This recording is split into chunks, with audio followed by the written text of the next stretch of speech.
now we're gonna to the mashed potatoes, we're gonna add flour. I'm going to look over your shoulder here. Okay? Looks like a couple scoops. You're filling up a cup? A cup, approximately a cup.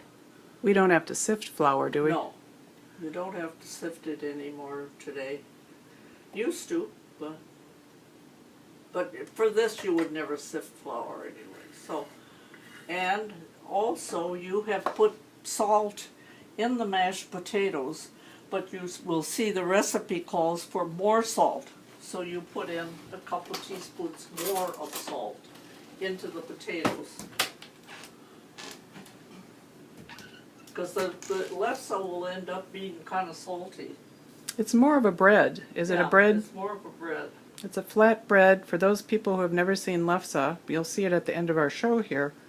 But it's a really flat bread. If you're familiar with tortillas and how flat they are, that's kind of the effect we get. They're like little thin pancakes or crepes. But it's lefsa because it's a potato pancake. That's what lefsa stands for, is potato pancake.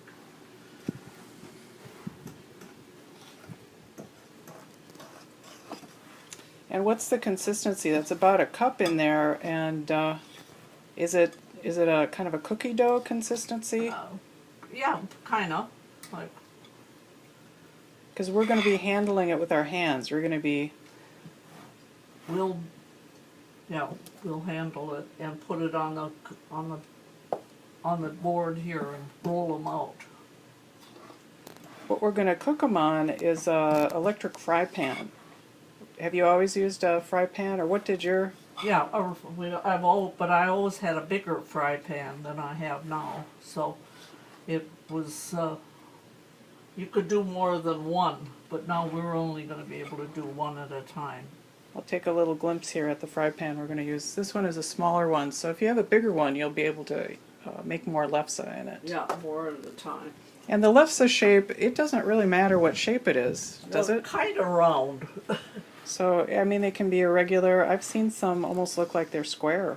Yeah, right.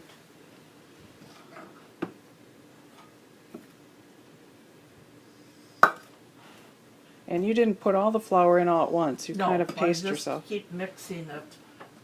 I'm right on the other side. Oh, here, you want to mix it in so that, and we'll have to maybe add more flour as we go, because the potatoes seem to kind of lick up the flour, so to speak. They're very sticky. Potato starch seems to be almost like glue. Maybe it was a type of glue. I don't know, but it likes to grab onto stuff, and flour helps unstick it.